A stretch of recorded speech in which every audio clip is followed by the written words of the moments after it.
Our interview with James Wong, founder of NiHowdy, has been broken into two parts for your viewing pleasure. You're watching part 2, where we talk about his thoughts on the broader crypto industry and thoughts on government regulation of healthcare. While you're here, I highly suggest, if you live in the United States, to sign up at NiHowdy.com using the link below. Seems like a real no-brainer if you want to save some money on prescription drugs. Please enjoy the interview.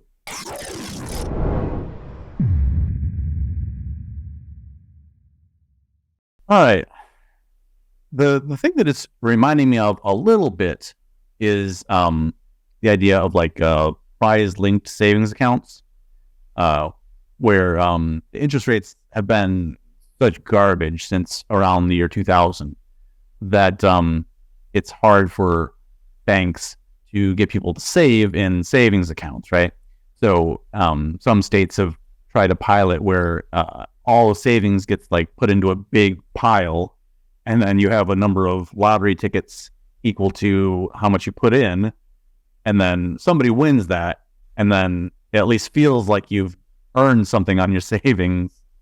So you might think of the 5% that you're getting back with NiHowdy, like kind of like a lottery ticket. Like, sure, if I spend $50, I'm getting 25 cents right now, but Bitcoin might go up 10 times, 100 times. Still, it's still got a long ways to go, in my opinion. So it might be like in 10 years, you have the equivalent of a winning lottery ticket. I like that analogy. It's pretty good. Yeah, I mean, for some no coiners, I think that would be a very good analogy. I think for the Bitcoin maximalist crowd, I mean, just stacking sats, it's such an important concept. I mean, every sat really matters. Sure. As far as I know, there's not a ton of people on Lightning yet, but for the people who are on Lightning, it just like goes right into your Lightning wallet, and you spend it, and you don't even have to think about like how much or how little is coming in. You just free money for you. Sure. Yeah. Okay. Great. So in your time as a Bitcoin entrepreneur, what are you finding are like the big misconceptions out there? So obviously I spend a lot of my time sort of orange pilling healthcare providers. When we first started NiHowdy, this is right when FTX collapsed. I was actually contacting a lot of different pharmacy benefit managers, insurance companies, and a lot of different pharmacies to try to recruit them into our network. And the conversation really wasn't about our products, but it was more about Bitcoin and is it a scam? Is it a fraud? And it was associated by this. Everyone kept associating with this guy with like Sam Bankman-Fried. Afro. And it was really hard to have it was just really hard to have a conversation. Bitcoin, isn't that the Afro coin? Afro guy? Yeah, so it was hard. I mean, it was very challenging. But the first company we went to, they're a publicly traded company that I'm sure all your listeners have shopped there at least once in their life. They're a major wholesaler. The first 5 minutes, we took a meeting with the CFO. We started talking about Bitcoin, and he told us, get the fuck out. We don't want to ever hear about Bitcoin. Right. A year later, actually, the CFO reached out and said, hey, my kid's talking about Bitcoin. Can you just come back and give us a presentation? And that was like really our foot in the door. Wow. And you're starting to see now with a lot more institutions accumulating Bitcoin in the treasury sheet, see MicroStrategy is starting to advocate, every company should have a Bitcoin reserve or some sort of treasury. The conversation now, more publicly traded companies are much more receptive to the idea, but they're still, I would say, quite skeptical. But, at the time from, I would say, 2020 to now, definitely a lot of things have changed in the industry, especially in healthcare. There are, I want to say, 3 or 4 publicly traded companies in the healthcare space that do have Bitcoin in their on their balance sheet, which I find is pretty fascinating, super cool. But obviously, I don't think it's enough. I think every company should have Bitcoin in their treasury. But yeah, I mean, it's definitely more receptive. I would still say on the retail side of things, especially when we talk to a lot of our patients, the conversation doesn't really become, how much are we saving you on your prescriptions? We might be cheaper, but it still goes back to this debate or discussion of, well, what is Bitcoin? I mean, isn't this just a fraud? Isn't this a scam? And you're always going to get that resistance from a lot of different no coiners. And you have to be really patient about explaining to them about the merits of Bitcoin, but you got to do it in a way where you're not shoving it down their throats. So that's always been a challenge for us. But surprisingly, it's been very easy to orange pill pharmacists more so than I would say physicians or doctors or Okay. Why do you think that is? professionals. I always like to use analogies. There's one analogy that was given, I want to say, by Jason P. Lowry. He talks about gunpowder when it's first used. In China, it was just used for medicinal purposes, but a lot of people in China didn't realize that this could end up being used as a Weapon? Yeah, as a weapon. So I try to give a lot of different analogies when it comes to medications. When drugs first come out on the market, their intended use might actually change later on. A good example of this would be like sildenafil or Viagra. Everyone would associate this with erectile dysfunction, but when this drug first came out, it was used for it was used to treat pulmonary arterial hypertension. So it's very different from its intended use. When you have this Ozempic craze right now, at first, I was just thinking about that.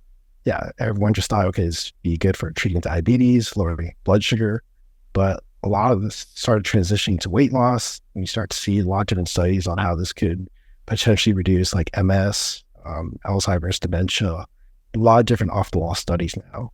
I could give more examples, but of course, sort of off the top of my head. So I started to give all these analogies to pharmacists saying, Bitcoin, it's a very misunderstood thing. It's a currency, it's a network, it's a lot of different things. And a lot of people just think it's a great rich quick scheme. It's similar to a stock. It's similar to some sort of commodity like gold. I try to tell them there's many different ways to look at Bitcoin. And that sort of helps people, at least pharmacists, understand, looking at Bitcoin, we have to look at it in many different ways or different perspectives. What if I gave you $100 million of altcoins versus $100,000? So 1,000 times as much. You only have to hold it for 10 years. Well, it goes back to, I don't know what the value of the dollar is in the future, right? So, I mean, I would still probably choose Bitcoin over and over. And tell me why you feel like Bitcoin is so much superior to altcoins. There's no second best. I mean, all these other altcoins, they work on being derived from the effort of others. There's a lot of insiders. There's weird ways token allocations are done. It's just a zero-sum game. I mean, you saw probably recently on Twitter, there's this guy named like Hayden who like rug pulled everyone on this Libra coin with Javier Molay. That was kind of wild to me. And I mean, I see all these different things. It's a very zero-sum game. Blockchain itself is just sort of a misnomer, in my opinion. And when I look at blockchain, it's just a large Excel sheet that anyone could just view. It's not really innovative, but the idea behind Bitcoin is, this decentralized currency. It requires requires energy for you to mine. There's a flat cap in terms of how much Bitcoin will ever be mined, and there's a set emission rate. It's very predictable. It's very decentralized, I would say, in the sense that most of the people that own Bitcoin, I think the latest finding I saw was like 69 to 7% of Bitcoin owned is by individuals. I thought that was pretty cool. So, people who are out there listening to this and you're holding Bitcoin, I mean, there will be a future where larger institutions will actually want your Bitcoin as an individual because there's not enough supply on the market. Go back to the pharmacy side for a second. Now, I've heard this in other medical fields, and I haven't heard as much about prescriptions, but I'm told that when you accept insurance, you have to accept basically Medicaid.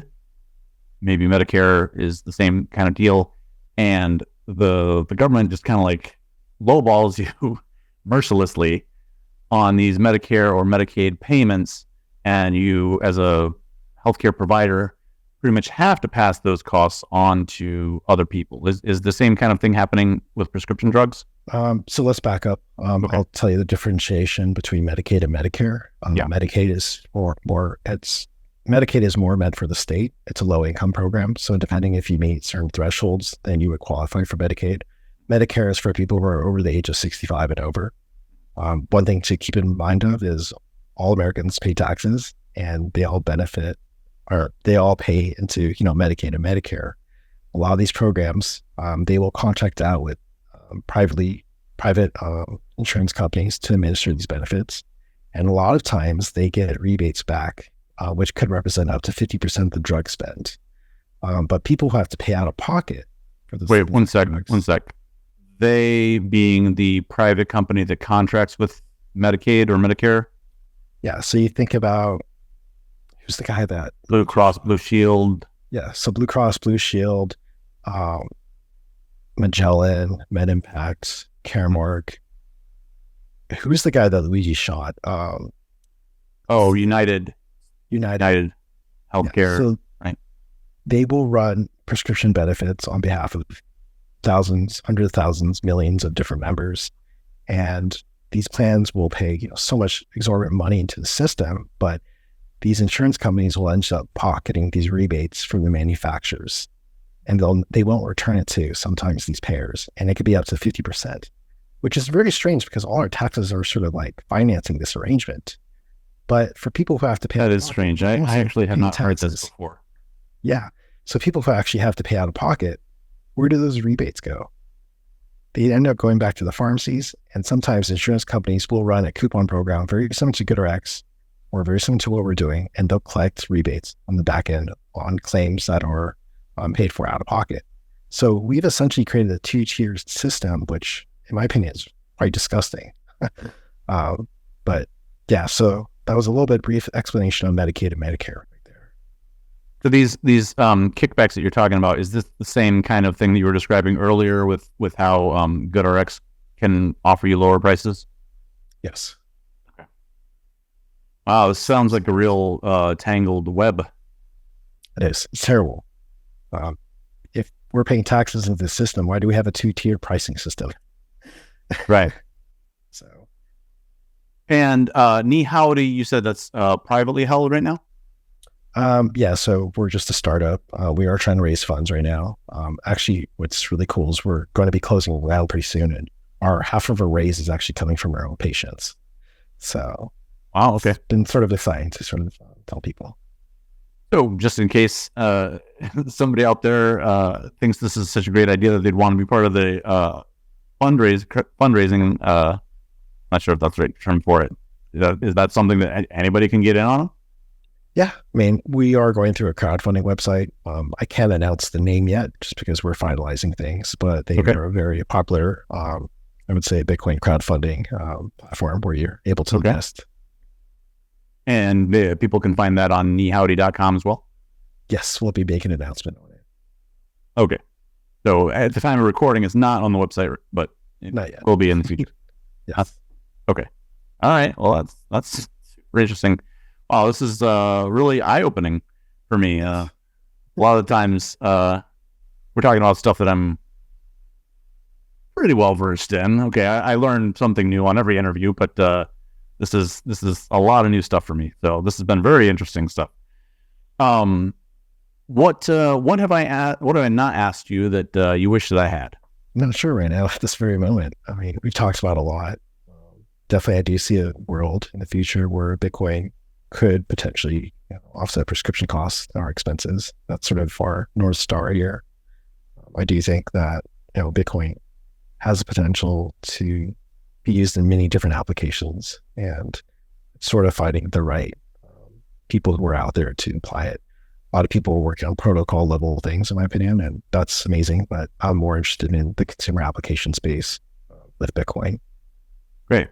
You're pretty into the weeds on like the pharmacy laws and government regulations and programs and all that kind of stuff.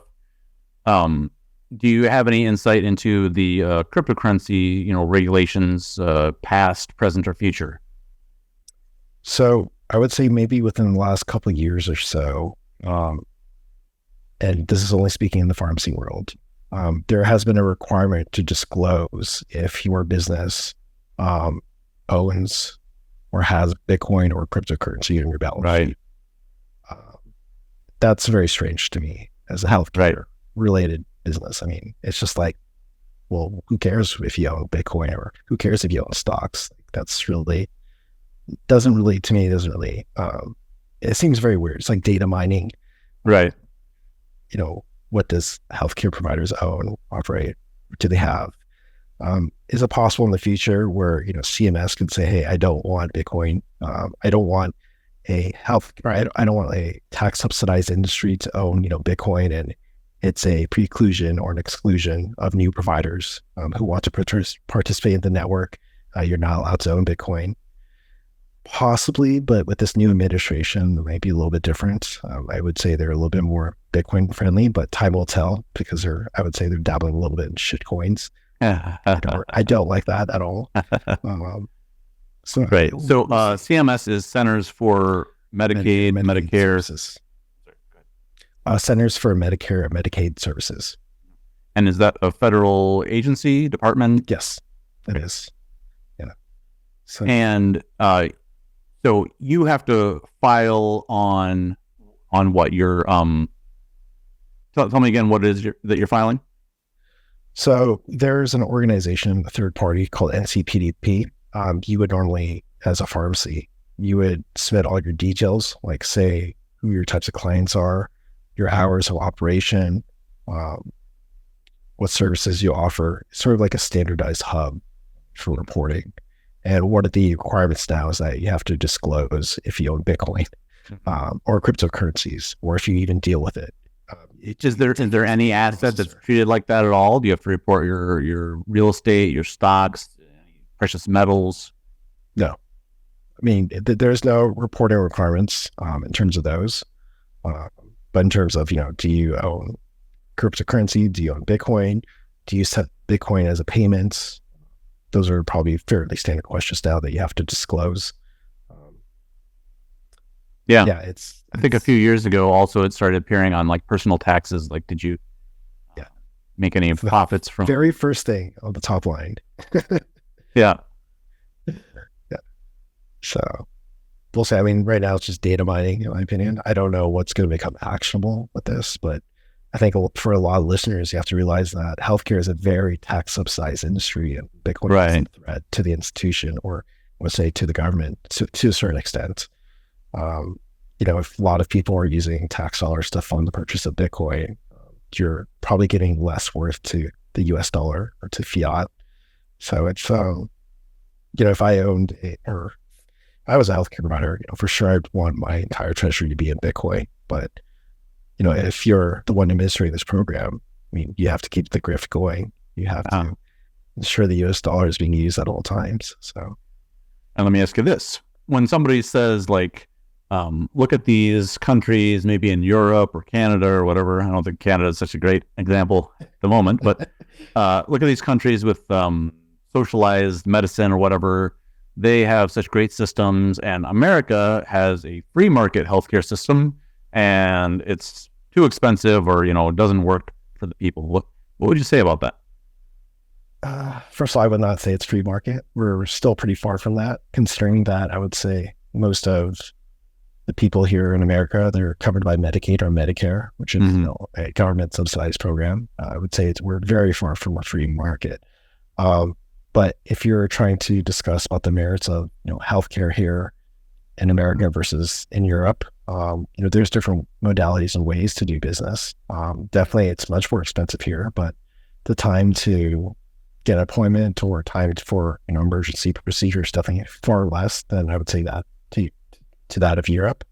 One really interesting thing I'd probably tell you is that, America did go through this opiate crisis, and all of that was because the access to opiates was so damn cheap.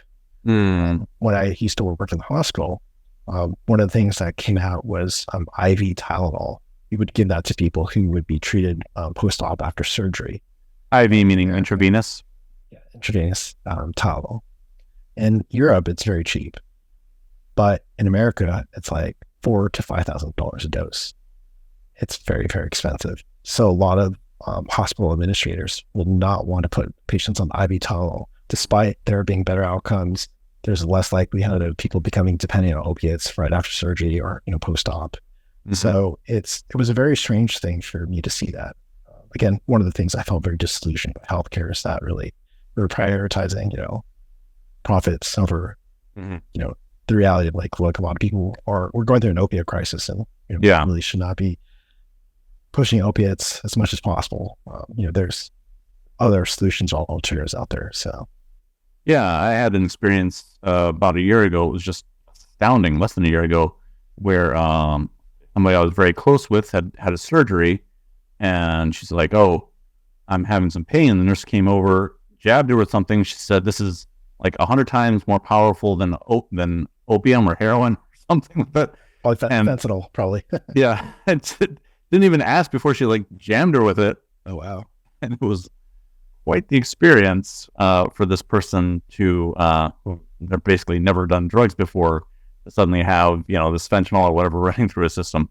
Yeah, it's ridiculous, and a lot of people are more likely to be susceptible to dependency or addiction. Is probably the better word or more layman term word to use here. But yeah, I mean, some people are more susceptible to becoming very dependent on opiates, especially after surgery or post-op. And I think IV Tylenol especially works so well. I mean, there's better outcomes, and there's a less likelihood of honestly to become dependent on opiates, if not opiates to begin with.